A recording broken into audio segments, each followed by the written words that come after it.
जय हिंद साथियों, स्वागत है आप सभी का आपके अपने YouTube channel target with Ajit में।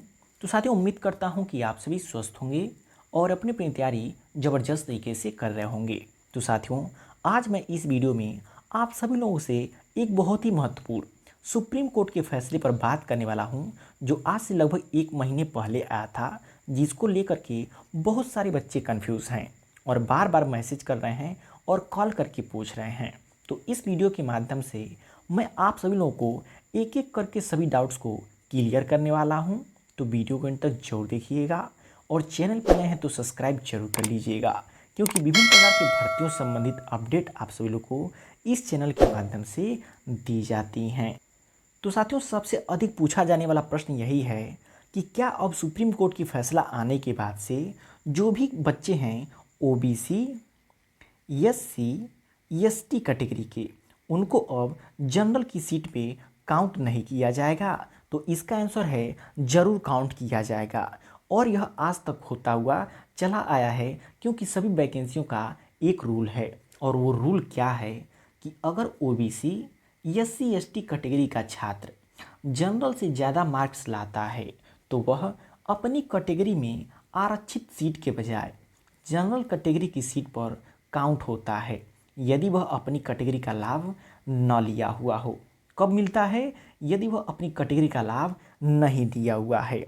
अब बात करें साथियों, ये रूल जो कि बहुत पहले से ही था, लेकिन चर्चे में क्यों आया है, आगे इस वीडियो में हम डिटेल में बात करेंगे। तो अब यहाँ पे एक शब्द आया है कि यदि वह अपनी कैटेगरी का लाभ न लिया हुआ हो तो आइए इसके बारे में डिटेल में समझते हैं। कैटेगरी का लाभ लेना मतलब क्या है साथियों? अब बात करें कि ओबीसी, एससी, एसटी वाले छात्र अपनी कैटेगरी का लाभ कहाँ पर लेते हैं? तो एज में लेते हैं, क्योंकि आप सभी लोग को पता है यदि कोई भी वैकेंसी आती है तो उसमें यदि जनरल की एज जो है कि 18 से 25 ली जाती है, तो वहीं ओबीसी को जो कि उनकी एज में रिलैक्सेशन मिलती है और उनका जो कि उम्र सीमा 18 से 28 तक यानी कि 3 साल की छूट मिलती है। और उसके बाद से बात करें एससी और एसटी की, तो इनको 18 से लेकर के 30 यानी कि इनको 5 वर्ष की छूट मिलती है। तो क्या हो गया इनके पास आरक्षण का लाभ यही है, यह 3 वर्षों का छूट ले लिए हैं। तो वही यह कह रहा है कि रूल यही है, यदि वह अपनी कैटेगरी का लाभ नहीं लिया है तो बच्चा जनरल की सीट पे काउंट होगा। और यदि वह अपनी जो कि आरक्षण का लाभ ले लिया हुआ है, कैटेगरी का लाभ ले लिया है, तो वह जनरल में शामिल नहीं होगा। और यह रूल साथियों पहले से ही है। गवर्नमेंट रूल 1998 के अकॉर्डिंग जो भी वैकेंसी आती है उसमें लिखा होता है गवर्नमेंट रूल 1998 के अकॉर्डिंग यह रूल होता है। और सुप्रीम कोर्ट जो कि यही फैसला पिछले महीने में दिया हुआ है। तो यह फैसला इस समय चर्चे में क्यों आया है, आइए अब उसके बारे में डिटेल में समझते हैं। तो बात करें साथियों कि जब यह रूल पहले से ही था तो अब इतनी चर्चा का विषय कैसे बना है? तो देखिए, 2017 में एसएससी की एक बहुत बड़ी वैकेंसी आई थी, जिसमें ओबीसी कैटेगरी की कट ऑफ जनरल की कैटेगरी से ज़्यादा चली गई थी। और जिन बच्चों का सिलेक्शन ओबीसी में जनरल से ज़्यादा नंबर रहने के बावजूद नहीं हुआ था, वो बोले कि हमारा जो कि सिलेक्शन जनरल में होना चाहिए, क्योंकि जनरल से ज़्यादा हमारा नंबर है। और वो इस जो बात को लेकर के सुप्रीम कोर्ट चले गए।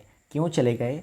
क्योंकि 2015 में उत्तर प्रदेश में एक जो कि क्लर्क की वैकेंसी आई थी, जिसमें कैटेगरी का लाभ लेते हुए भी जो ओबीसी कैटेगरी के बच्चे थे उनको जो कि जनरल में शामिल कर दिया गया था। तो इसी के आधार पे ये बच्चे सुप्रीम कोर्ट चले गए और सुप्रीम कोर्ट ने इस फैसले को पलट दिया कि नहीं, जो भी बच्चा अपनी कैटेगरी का यानी कि एज रिलैक्सेशन का लाभ ले लेगा उसे उसी कैटेगरी में शामिल किया जाएगा। और यह रूल साथियों बहुत पहले से ही था, बस इस समय सुप्रीम कोर्ट का फैसला आने के बाद से चर्चे में बना हुआ है।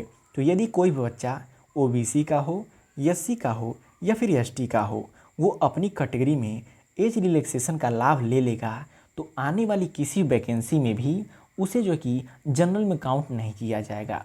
और यदि वह अपनी कैटेगरी का लाभ नहीं लिया हुआ है तो उसे जनरल में ही शामिल किया जाएगा। साथियों, अब लास्ट में बात करें कि क्या अब ओबीसी, SC/ST EWS कैटेगरी वाला बच्चा जनरल कैटेगरी में शामिल नहीं होगा?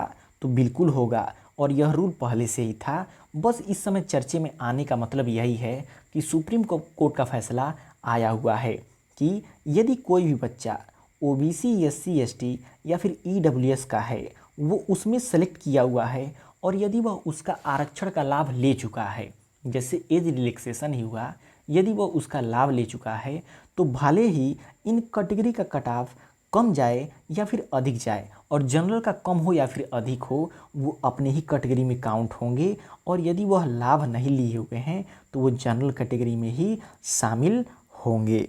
तो आई होप आप सभी लोगों को सारी बातें अच्छे से समझ आई होंगी। तो यदि कोई डाउट हो तो कमेंट करके ज़रूर पूछ लीजिएगा, आपको रिप्लाई 100% दिया जाएगा। तो साथियों, चैनल पर नए हैं तो चैनल को सब्सक्राइब जरूर कर लीजिएगा, क्योंकि यहाँ पे विभिन्न तरह की भर्तियों संबंधित अपडेट्स आप सभी लोग को इस चैनल के माध्यम से दी जाती हैं।